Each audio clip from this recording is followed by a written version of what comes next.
अब हम लेते हैं कैटेनरी, जिसका इक्वेशन है y equal to c cos hyperbolic x upon c. हमें इस कैटेनरी का s और साई में रिलेशन फाइंड करना है। इट मींस हमें फाइंड करना है इंट्रिंसिक इक्वेशन। ये कह रहा है कि वर्टेक्स 0 c से पॉइंट है पी एक्स वाई, वहां तक आर्क लेंथ के बेस पर आपको s और साई में रिलेशन फाइंड करना है। अब हम स्टार्ट करते हैं y equal to c cos hyperbolic x upon c. तो आप इससे पहले dy बाई डी एक्स निकाल लीजिए फटाफट। c ये होगा sign hyperbolic x upon c और x अपॉन सी का हो जाएगा 1 अपॉन सी। सी से कैंसल। एक बात ध्यान रखना, ये हाइपरबोलिक फंक्शन है, इसलिए इसमें इसका माइनस में नहीं होगा, प्लस में ही होगा, ध्यान रखना। ठीक है, मैं भी आगे बता रहा हूं। ये आ जाएगा साइन हाइपरबोलिक x अपॉन सी। dy बाई डी एक्स क्या होता है? dy by d x equal to होता है टेन साई, जिसे मैं बार बार रिपीट कर रहा हूं कि हमारा कोई भी कर्व है इस तरीके से इसको थोड़ा वेल्ड कर दीजिए ताकि ये P पर जो है एक्स वाई पॉइंट पर इसके टेंजेंट बन जाए, और टेंजेंट जो है साई एंगल बना रही है विथ एक्स एक्सिस। तो यहीं पर आपकी ये dy बाई डी एक्स जो होगा वो टेन साई बनेगा। जब ये आपके dy by d x sine hyperbolic x upon c है और dy by d x tan psi है। अब और आर्क लेंथ कहां से कहां तक? जो वर्टेक्स 0 c से आपके किसी पॉइंट P तक एक्स वाई, ठीक है, ये आपका जो भी कर्व है, तो यहां से यहां तक की आपको लेनी है आर्क लेंथ। ध्यान रखना, वो हम क्या ले रहे हैं? s। तो s क्या बनेगा? Integration of 0 to x 1 plus dy by d x whole square, इस पूरे का रूट हो जाएगा और ये हो जाएगा dx। फॉर्मूला देखो अपने को अलग अलग याद रखना पड़ेगा, चाहे वो पैरामीट्रिक में हो, चाहे कार्टेशियन में हो, चाहे पोलर में हो, चाहे एसआई में हो, पेडल इक्वेशन में p equal to f i r. तो सबके लिए अलग अलग तरीके s निकालने के, तो थोड़ा ध्यान रखना पड़ेगा। तो अब आप इसमें वैल्यू पुट कर लीजिए। s equal to 0 to x, ये हो जाएगा 1 plus sine hyperbolic square x upon c, और इसके ऊपर क्या बन जाएगा? हाफ और dx। तो ये s क्या आएगा? ये आ जाएगा आपके, पहली बात तो देखो, अब आपको ये जानकारी होनी चाहिए, ये होता है कोस हाइपरबोलिक x अपॉन सी का h स्क्वायर बनेगा, और अब इसका बना ले आप रूट dx। ये आपको जानकारी होनी चाहिए। हम जानते हैं सामान्य तरीके में कि sine square x plus cos square x equal to 1। अब ये मत कहना कि क्या बता रहे, मैं पता है तो ठीक है, ये तो पता अच्छी बात है, होना ही चाहिए, लेकिन जैसे ये हाइपरबोलिक में बदलेगा तो आपको बताना चाहूंगा मैं, cos hyperbolic square x minus sine hyperbolic square x equal to 1 होता है। ये ध्यान रखना पड़ेगा। तो यहाँ देख लीजिए, आप अगर कोस का निकालेंगे तो ये साइन चला जाएगा उधर, इसलिए ये 1 plus sine hyperbolic square x upon c बनेगा। तो ये cos hyperbolic square x upon c बन जाएगा। अब आप इसको सिंपल कर लीजिए, तो ये आपके s क्या आएगा? s equal to 0 to x, और ये कोस ओनली कोस रह जाएगा। चलो मैं लिख देता हूं ना, कोस हाइपरबोलिक x अपॉन सी dx कर दीजिए इसका इंटीग्रेशन। तो ये हो जाएगा कोस का क्या? साइन हाइपरबोलिक x अपॉन सी, इसमें फर्क नहीं पड़ेगा, और यहाँ 1 अपॉन सी और करेंगे तो ये c आगे आ जाएगा। अब आप देखो कि ये क्या बन रहा है? s इक्वल टू सी, और साइन हाइपरबोलिक x अपॉन सी क्या है? हम जानते हैं, ये यहाँ देखिए इस टर्म को dy बाई डी एक्स क्या है? Sign hyperbolic x upon c, और dy बाई डी एक्स क्या है? टेन साई। जब ये दोनों ही dy बाई डी एक्स है तो इसको मैं आगे बढ़ा करके और साइन हाइपरबोलिक x अपॉन सी को टेन साई इक्वल कर लेता हूं, दोनों इक्वल हो जाएंगे क्योंकि दोनों ही आपके dy बाई डी एक्स है। तो उस केस में यहाँ पे c और sine hyperbolic x upon c की जगह मैं क्या लिख दूं? Tan psi. ये आपके s equal to c tan psi, यही आपके y equal to c cos hyperbolic x upon c का इंट्रिंसिक इक्वेशन है, जिसे हम नेज समीकरण कहते हैं। यहाँ आपके सामने एक पैराबोला दे रखा है y square equal to 4ax। आपको इस पैराबोला का इंट्रिंसिक इक्वेशन निकालना है और इसके अंदर फिक्स द पॉइंट किसको मानना है, ओरिजिन को, और किसी पॉइंट pxy तक आपको आर्क लेंथ लेनी है s, और इसके बाद आपके जो आएगा एस साई में रिलेशन। तो हम सबसे पहले इस पैराबोला का dy बाई dx निकाल लेते हैं। ये हो जाएगा 2y dy बाई dx। देखिए इसकी जरूरत क्यों पड़ी, ये हो जाएगा 4a, क्योंकि हमें आर्क लेंथ निकालनी है। तो उस कंडीशन में ये dy by dx equal to हो जाएगा 2a अपॉन y। अब एक काम करेंगे हम, इसमें dx by dy equal to y upon 2a ले लेंगे।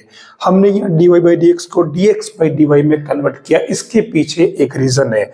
आपको पता है कि ये क्या होता है, ये होता है आपके dy बाई dx यानी कि टेन साई। अब टेन साई, तो ये टेन साई इक्वल टू आपके पास में ये हो रहा है, तो आप इससे क्या कहेंगे, इसे कहेंगे कोट साई, क्योंकि अपन रेसिप्रोकल कर दिया है। तो इससे आपके y इक्वल टू क्या आ जाएगा, 2a कोट साई। देखिए यहाँ ये सब लेने के पीछे रीजन है। आप कहेंगे कि dy बाई dx ही क्यों नहीं रहने दिया, इसके पीछे रीजन है। जब आगे आप इंटीग्रेशन करेंगे आर्क लेंथ में तो वहां दिक्कत आती है, इसलिए इसको अपन ने 2a कोट साई में कन्वर्ट कर लिया, इसको dx बाई dy यूज किया। अब इसके अंदर हम यूज करेंगे arc length s equal to, वो हम 0 से y ले रहे हैं ताकि यहाँ 1 plus dx by dy use कर सके हम।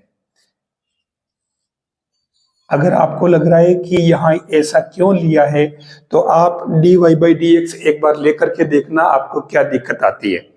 दिक्कत कुछ नहीं आएगी, उसका प्रोसेस लंबा हो जाएगा, वो सेक क्यूब बनेगा और उसमें इंटीग्रेशन लंबा हो जाएगा। तो इसलिए ये इजी करने के लिए हमने ये किया है। तो अब इसमें s इक्वल टू जो निकालना है 0 टू y और 1 प्लस dx बाई dy आपके पास में आ रहा था कितना, dx by dy y square upon 4a square, ये आपके इंटीग्रेशन हाफ dy। अब इससे क्या हुआ, ये हमारे पास में s आया, तो आप भली आप चाहो तो इसको सही कर लो। तो इसमें देखो 1 अपॉन 2a तो आ जाएगा बाहर, 0 टू y इंटीग्रेशन, और ये क्या बनेगा y square plus 4a square का रूट dy। अब हमें यहाँ पर एक लॉन्ग वाला फॉर्मूला अप्लाई करना है, जिसमें फॉर्मूला अगर आपको याद हो तो इंटीग्रेशन ऑफ कोई भी लगा तो लिमिट से फर्क नहीं पड़ रहा है, ये होगा x square plus a square का रूट dx। ये वाला फॉर्मूला आपको याद है क्या, ये फॉर्मूला आपको इसमें अप्लाई करना है। ये वाला फॉर्मूला हम यहाँ अप्लाई कर लेते हैं। तो x बाई 2 इट मीन्स ये क्या होगा y बाई 2, और रूट में जैसा है वैसा ही आ जाएगा y square plus 4a square, फिर plus a square by 2। a square का मतलब क्या हुआ, यहाँ ये 2a स्क्वायर है, ठीक है एक तरह से। तो a स्क्वायर बाई 2 यानी कि एक तरह से ये 4a स्क्वायर बाई 2 डायरेक्ट आ जाएगा। उसके बाद में मल्टीप्लाई में क्या होगा, मल्टीप्लाई में हो जाएगा log ऑफ, डायरेक्ट लिख दो आप, log of y plus root y square plus 4a square.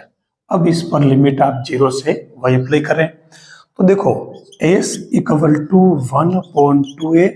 अब अपर लिमिट y है, तो एक बार तो टर्म पूरी ऐसी कैसी आएगी ये, तो ये क्या होगा y upon 2 y square plus 4a square root में आ जाएगा।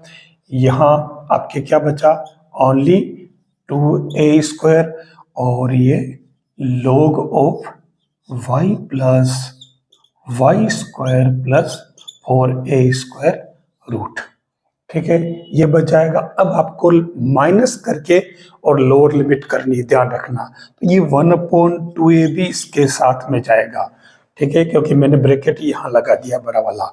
अब यहाँ क्या होगा, log ऑफ और सेम इसमें आपको 0 पुट करना है। तो ये वाला पोर्शन पूरा खत्म, अब केवल ये बचा आपके पास में। तो ये 2a² आ रहा था, तो ये 2a² log, और यहाँ इसकी जगह y की जगह 0 पुट करना, तो ये 0 ये 0, तो ये ओनली 2, तो ये क्या बचेगा आपके पास में 2a। ये y/4a और ये y² प्लस 4a² रूट, और यहाँ क्या बचेगा 2a से कैंसिल तो ओनली a बचा, और log ऑफ, और ये y plus y² plus 4a² का रूट बचा, a log ऑफ 2a बच रहा। अब हमारा काम क्या है, हम क्योंकि हमें निकालना था इंट्रिंसिक इक्वेशन, हमें अगर आपको पता हो तो हमारे पास में y equal to 2a cot psi था, ठीक है। तो आप ये इसमें पुट कर लीजिए, तो ये s इक्वल टू y की जगह 2a cot psi upon 4a, फिर y² प्लस 4a²। देखिए अपन इसको अलग से सोल्व कर लेते हैं, तो ये y² प्लस 4a² है, तो आप इसमें y² के y की जगह 2 ही करें, तो ये 4a² plus 4a² coat square Sai बनेगा, तो ये 2a बाहर बनेगा, तो ये कोसेक साई बचेगा, ठीक है। तो हम यहां पर इसकी जगह लिख लेते हैं क्या 2a कोसेक साई, ठीक है। फिर सेम कंडीशन यहां बनेगी a, और log ऑफ y की जगह पे अपन लेते हैं 2a कोट साई, और ये टर्म क्या बन रही थी 2a cosec psi minus a log of 2a। बस इसे आगे बढ़ाओ, तो ये s इक्वल टू a से a कैंसल, और 4 से 4 कैंसल, तो ये क्या बचा only a cot psi cosec psi, और फिर यहां क्या बचा a log, और इन दोनों में 2a कॉमन आ रहा देखो, ठीक है। तो आप इसमें क्या करोगे, चलो 2a कॉमन ले लो, तो 2a into coat psi plus cosec psi, ठीक है, माइनस a log 2a। अब क्या होगा, यहां देखो ये a तो यहां प्लस हो जाएगा, तो a log उसमें प्लस में आ जाएगा, तो एक टर्म कैंसिल हो जाएगी, तो ये s equal to a cot psi cosec psi plus a log 2a plus यहां मल्टीप्लाई करें ना अपन, plus a log cot psi plus cosec psi, ठीक है, और माइनस a log 2a। तो देखो ये पद तो इससे कैंसिल हो गया, तो अब इसमें a कॉमन ले लीजिए आप, तो ये a कॉमन लेते ही आपके अंदर क्या बचेगा, ये होगा कोट साई कोसेक साई, और plus log of cot psi plus cosec psi, ये इसका फाइनली आंसर होगा। हालांकि बुक में इसमें कोट कोसेक की जगह टेन और सेक दे रखा है, आप इस ये आंसर जो ये वेरिएशन आ रहा है किस कारण से आ रहा है वो आपको कमेंट करके बताना है कि ये ऐसा क्या रीजन है, क्या ये वाला आंसर रोंग है या बुक वाला आंसर रोंग है।